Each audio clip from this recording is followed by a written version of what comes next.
Have you ever bought something, a piece of clothing, a new gadget, a car, and felt a rush of excitement only to have it replaced by a hollow echo of buyer's remorse a week later? It's a feeling that more than 80% of people report experiencing. This is not a personal failing, it is a sign that the decision was made from a place of impulse, not intention. We are conditioned to react, not reflect. To fix this, we need a framework, a simple, repeatable process that brings our deepest wisdom to our daily financial choices. In the Jewish tradition, there is a powerful concept called hoda'ah, which means gratitude or acknowledgement. It asks us to recognize what we have before we reach for what we want. From this, we can build a simple three-question mantra to use before any significant purchase.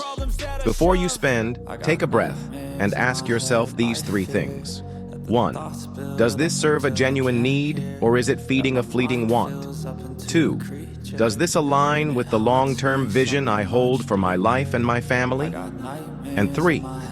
Could these resources be used in a way that creates more lasting value, either for myself or for others? This isn't about deprivation, it's about alignment. Let me tell you about a man I worked with named Daniel. A brilliant architect, successful by every external measure, yet he was drowning in anxiety. His home was filled with expensive art, his garage with cars he barely drove. He was a compulsive acquirer. Each purchase was a temporary balm for a deeper unease. He came to me convinced he needed a better investment strategy. I told him he didn't have an investment problem, he had an alignment problem. I gave him this three-question framework and asked him to practice it for 1 month on every purchase over $100. The first week, he told me, was infuriating. He felt blocked, constrained. The impulse to buy was a powerful itch, but he stuck with it. The second week, something shifted. He was in a store about to buy a $5,000 watch. He stopped. He asked the questions: need or want? Want, alignment with vision. His vision was to travel with his grandchildren, not to own more things. Better use. The $5,000 was a plane ticket and a week of memories for his whole family. He walked out of the store. He told me later that for the first time, he felt he had power over his money, not the other way around. This process works because it creates a sacred pause. In our brains, the limbic system, our ancient emotional center, reacts instantly to promises of pleasure or security.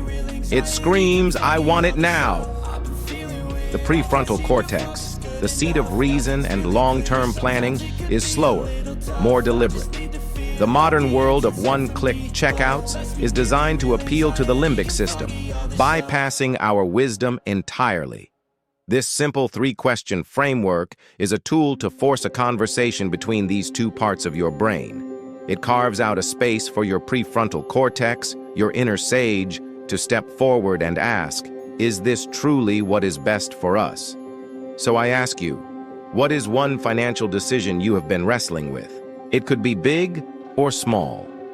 How might the outcome change if you were to walk it through this three-step process before you act? Once you have a tool for making conscious decisions, you need a map to understand where you are on your journey. So often, we think of wealth as a single destination, a number in a bank account. This is a profound mistake. True wealth is a journey of evolution, a pilgrimage of the soul that unfolds in 4 distinct stages. Understanding these stages allows you to locate yourself on the map, and more importantly, to see the path forward. There is no judgment in any of these stages, there is only awareness. The first stage is survival. This is the foundation upon which everything is built. Here, the focus is squarely on meeting our essential needs: food, shelter, safety for ourselves and our loved ones. The energy of this stage is driven by necessity, and its primary emotion is often a low hum of anxiety or fear. It is a righteous and necessary stage. The great danger of the survival stage, however, is that one can become trapped in its mindset long after the reality of their life has changed. I have met millionaires who still operate from a place of deep scarcity, haunted by the scarcity scar of their past. They have enough, but they will never feel like they have enough. The second stage is comfort. This is where we move beyond our needs and begin to satisfy our wants. We seek pleasure, ease, and the enjoyment of the fruits of our labor. We buy a bigger home, take a nice vacation, eat at fine restaurants. This stage is a gift, a chance to experience the beauty and pleasure the world has to offer. But it too contains a subtle trap, the hedonic treadmill. This is a psychological phenomenon where humans quickly return to a relatively stable level of happiness despite major positive or negative life changes. The thrill of the new car fades, the bigger house becomes normal, and we find ourselves needing another bigger hit of comfort to feel the same level of satisfaction. Chasing comfort for its own sake is a path to a beautiful, comfortable, and profoundly empty life. The third stage is contribution. This marks the great turning point in the journey. The orientation shifts from inward to outward, from me to we. The driving question is no longer, what can I acquire, but what can I give? This is the stage where wealth is transformed from a tool for personal satisfaction into a tool for expressing our deepest values. This is the heart of the Jewish concepts of tzedakah, which is not just charity but righteous action, and tikkun olam, our shared responsibility to help repair the world. It is in the act of giving, our time, our wisdom, our resources, that we begin to experience a richness that comfort can never provide. The final stage is legacy. Here, our vision expands beyond the horizon of our own lifetime. The focus shifts to creating a lasting, positive impact that will ripple through generations to come. The question becomes, what enduring values, opportunities, and stories will I leave behind? This is not just about a financial inheritance. It is about an ethical and spiritual inheritance. It's about building systems, funding ideas, and empowering people in a way that continues to bear fruit long after we are gone. I think of my dear friend Sarah. She built an extraordinary software company from nothing and sold it in her late 50s. She was in the comfort stage with a vengeance. She bought a yacht, a home on a tropical island. She had everything the world says is success. Yet when she called me, she was in tears. "Solomon," she said, "I feel like a ghost. My purpose was to build. Now that the building is done, I don't know who I am." She was trapped on the hedonic treadmill, and it was draining her soul. We spent months talking, not about her portfolio, but about what truly made her feel alive. It was seeing potential in young people. Her next step was to move into the contribution stage.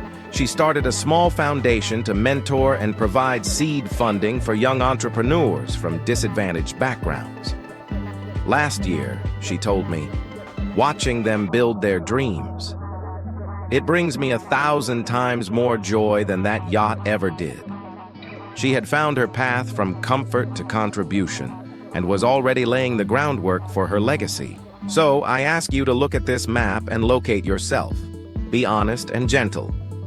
If you are in survival, your next step is to build a 3-month emergency fund, a bedrock of security.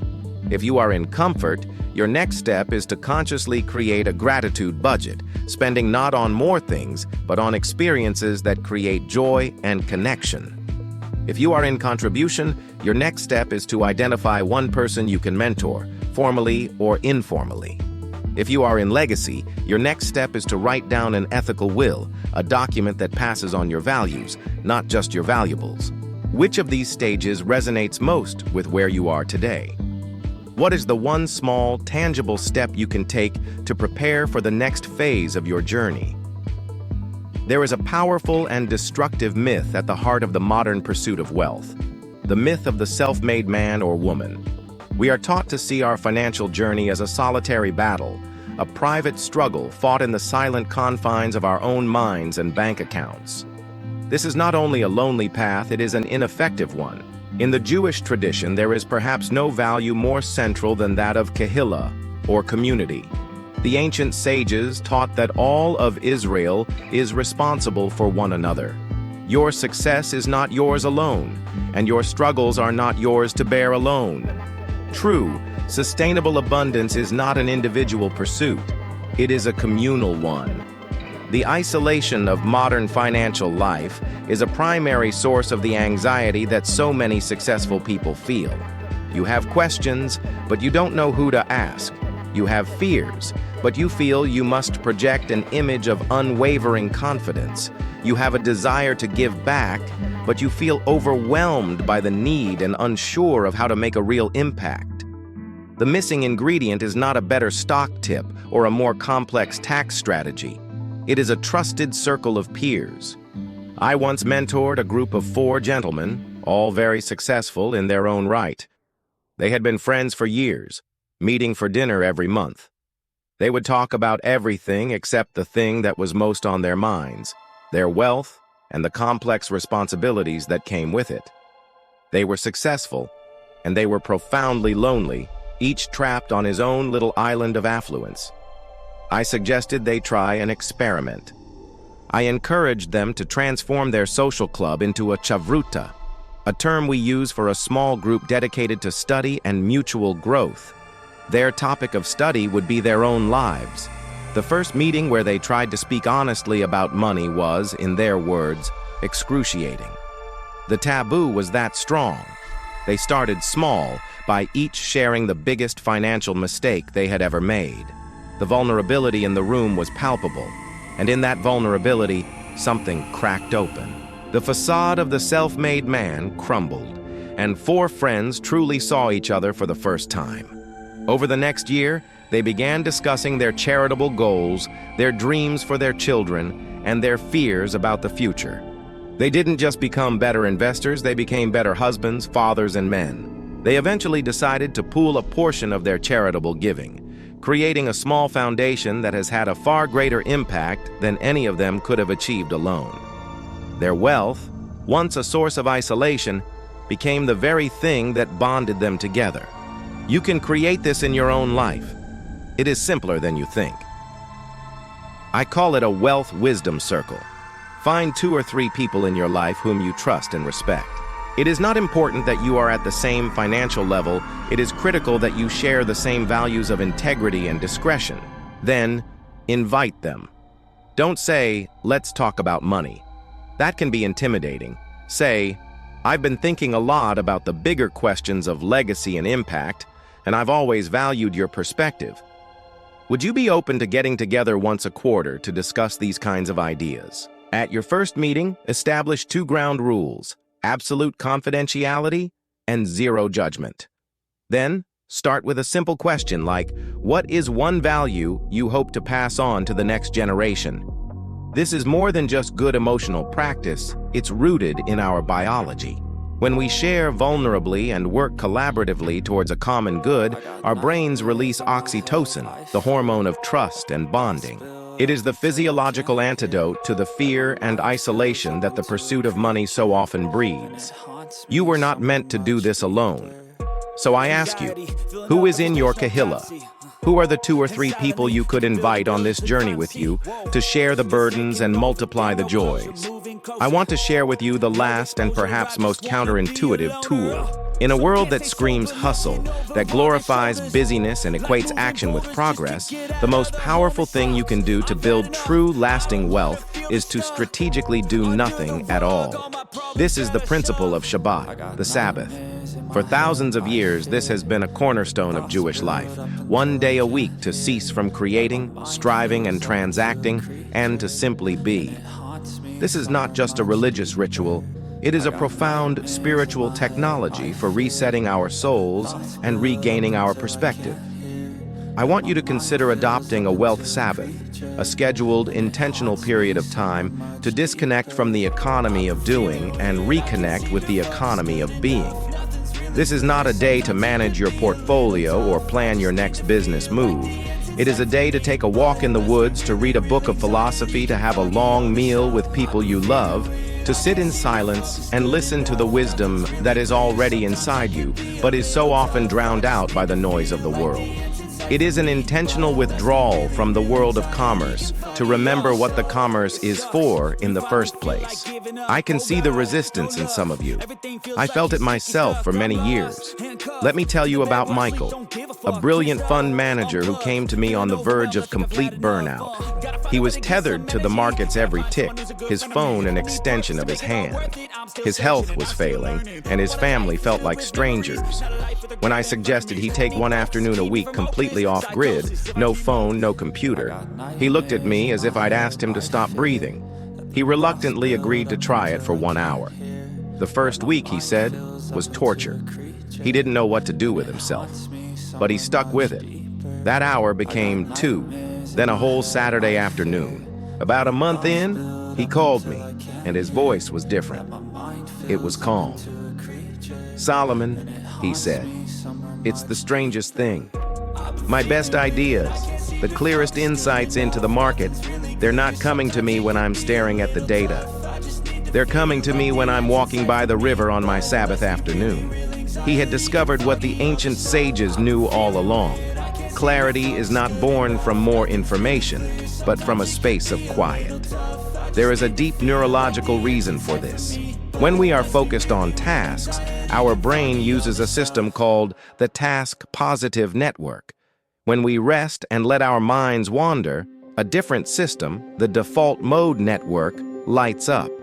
This is the source of our creativity, our long-term planning, our ethical reasoning, our wisdom. A wealth Sabbath is a deliberate strategy to nourish this part of your brain. Here is how you can begin. Start with a simple 3-hour wealth Sabbath. First, schedule it in your calendar. Make it non-negotiable. Second, when the time comes, power down all your devices. This is the most difficult and most important step. Third, take a journal and reflect on 3 questions. What am I truly grateful for that has nothing to do with money? What does enough feel like for me today? And where did I witness abundance in the world this week? So today, we have built a bridge from knowing to doing. We have a decision framework to bring intention to our choices. We have the 4 stages to act as a map for our journey. We have the principle of Kahila, the wealth wisdom circle, so we do not have to walk the path alone. And now, we have the wealth Sabbath, to create the sacred space necessary for true wisdom to emerge. These are the tools. They are simple, but they are not easy. They require practice. The journey of 1,000 miles begins with a single step. So my challenge to you is this. Look at the map of the 4 stages. Locate yourself. And then choose just one of the next steps we discussed today. Just one. Commit to it. Share that commitment in the comments below. Announce which stage you're in and what your next step will be. Not for me, but for you. Writing it down is an act of intention. Sharing it is an act of accountability. You have the wisdom within you. Now, you have the tools to live it. Be well.